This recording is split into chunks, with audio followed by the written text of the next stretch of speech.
In Bereshit Kaf Bet, we come across the story of Akedat Yitzchak, in which God puts Avraham to the ultimate test. Avraham is faced with the dilemma of choosing between sacrificing his son and abandoning his faith in God.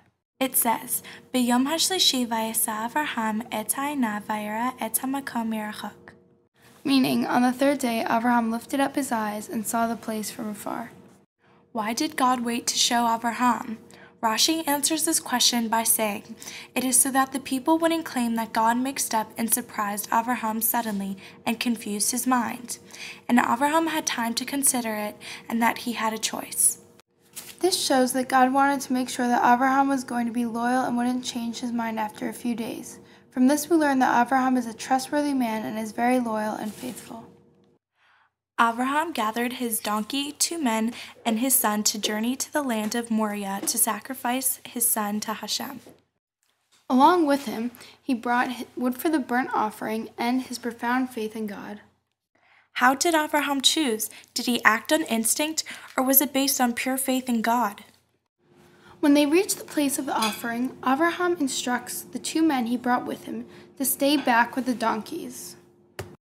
And Avraham said to his men, Shvu lachem po im hachamor va'ani v'hana'ar nilacha ad ko v'nishtachave v'nashuva elechem. Meaning, stay here with the donkey, and I and my son will go yonder, and we will bow down and return to you. Why does Avraham say, we will return to you? Did he already know what was going to happen, or was this an unintended implication? Rashi concludes, based on Rabbi Natan's teachings from Avot, that during this time Avraham prophesied the return of both him and his son.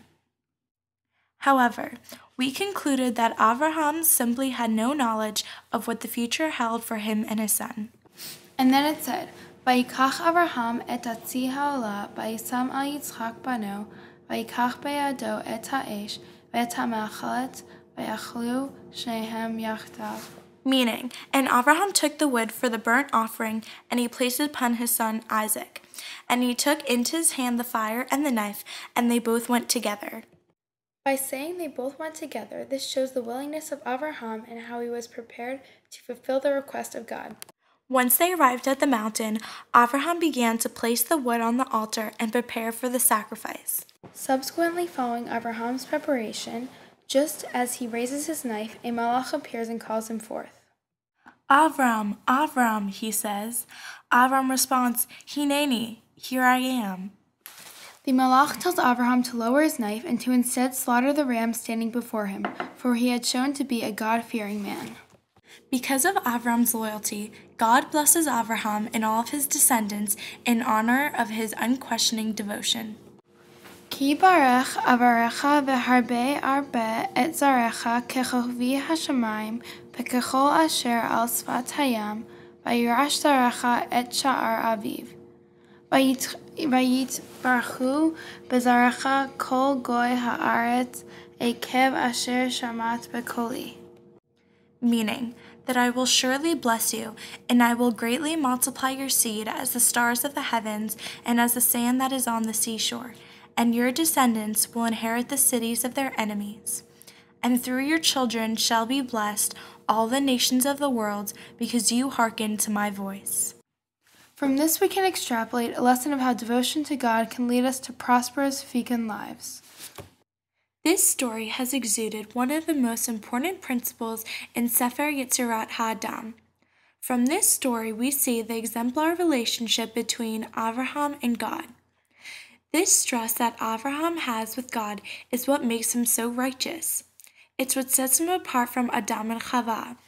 They never had such a mature relationship with God. Avraham is capable of saying, "Here I am," when God calls upon him, because he has nothing to hide.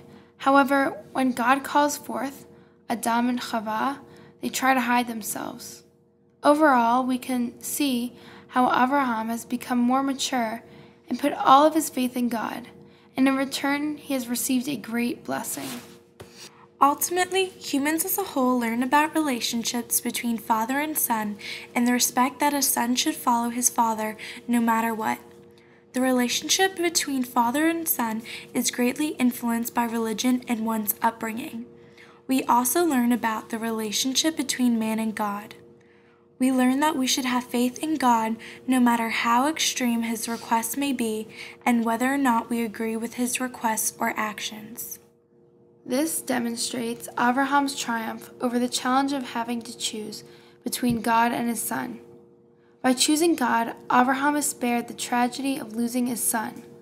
We must always put our trust in God, knowing that everything happens for a reason.